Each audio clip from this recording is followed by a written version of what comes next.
செல்லமா நான் ஒரு பொடி மீன் குழம்பு வச்சு காட்டுறேன் உங்ககிட்ட. குட்டி குட்டி மீன்.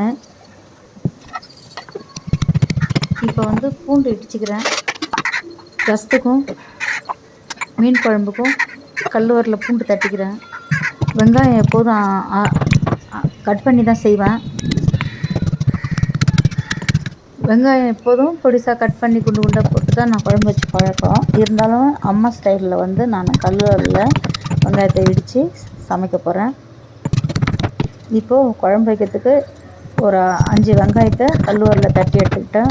கருவேப்பிலை, கொத்தமல்லி கல்லுவரில் தட்டி எடுத்துக்கிட்டேன். தக்காளி வந்து ஒரு தக்காளி வச்சு ஒரு எலுமிச்சம்பழம் சைஸ் புளி ஊற வச்சு குழம்புக்கு ரெடி பண்ணுறேன்.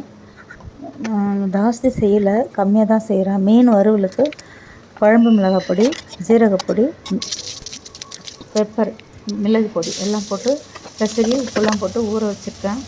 மீன் அப்புறமா வறுக்கலாம். இப்போ ரசம் தாளிச்சிக்கலாம்.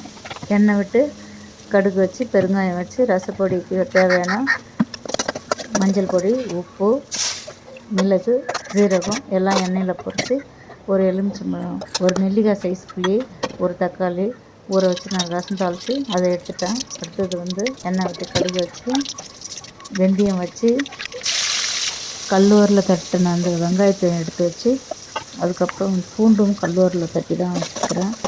இது வந்து பொன்னிறமாக ஆயிடுச்சு. ஒரு இந்த எடுத்து வச்சுருக்கிற 2 குழம்பு மிளகாய் பொடி 2 ஸ்பூனு, தனி மிளகாய் பொடி வந்து 1 ஸ்பூனு, தேவையான அளவுக்கு மஞ்சள் பொடி எல்லாம் வச்சு அதுக்கப்புறம் இந்த தக்காளி ஒரு தக்காளி வச்சு இந்த புளி தண்ணி விட்டு கொஞ்சம் தொக்கு பதத்துக்கு எடுத்தாச்சு. அதுக்கப்புறம் மீதம் உள்ள புளி தண்ணியெல்லாம் விட்டு கொதி வந்து இறக்க போகிற ஸ்டேஜ் வந்தாச்சு. மிளகு பவுட்ரு, ஜீரக பவுட்ரு வச்சு ஒரு கொதி வந்துருச்சு. இப்போது மீன் வச்சுக்கலாம். உப்பு தேவையான அளவுக்கு வச்சுட்டேன். மீன் வந்து கட் பண்ணி வச்சு சுத்தம் பண்ணி வச்சுருந்த மீன் எடுத்து வச்சுட்டேன். மீன் வச்சு ஒரு நிமிஷம் மூடி வச்சு எடுத்துட்டேன். அவ்வளோதான்டா. இப்போது மீன் வறுவல் பற்றி காட்டுறேன். இப்போது எண்ணெய் விட்டு ஒரு 4 மீனாக பொரிச்சு எடுத்துக்கலாம். சாப்பிட்றதுக்கு ரெடி ஆகிட்டாங்க. நீங்களும் பிள்ளைங்களுக்கு இந்த மாதிரி பொடி மீன் வாங்கினா செஞ்சு கொடுங்க. கண்ணுக்கு ரொம்ப நல்லது சொல்லுவாங்க. மீன் பொரிச்சு ரெடி ஆகிடுச்சு. சாப்பாடு வைக்கிறதுக்கு ரெடி ஆகிட்டேன். சாப்பிட்றதுக்கு ரெடி ஆகிட்டாங்க. வாங்க சாப்பிட்லாம். தண்ணியாக மிளகு பவுடர் போட்டு ஜீரகம் வச்சு எல்லாம் வறுத்து தான் செய்வேன். அது மாதிரி செஞ்சு கொடுக்குறேன். சூடான சாதத்தில் தண்ணியாக இந்த மீன் குழம்பு போட்டு மீன் வறுவலோடு சாப்பிட கொடுங்க.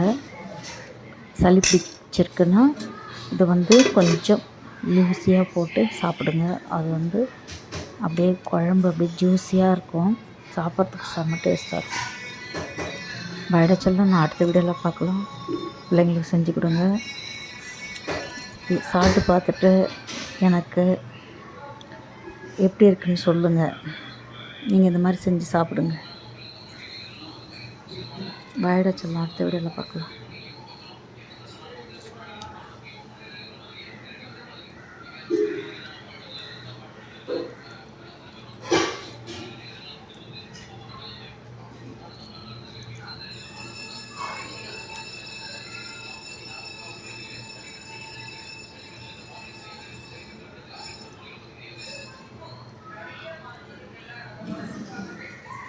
இப்போ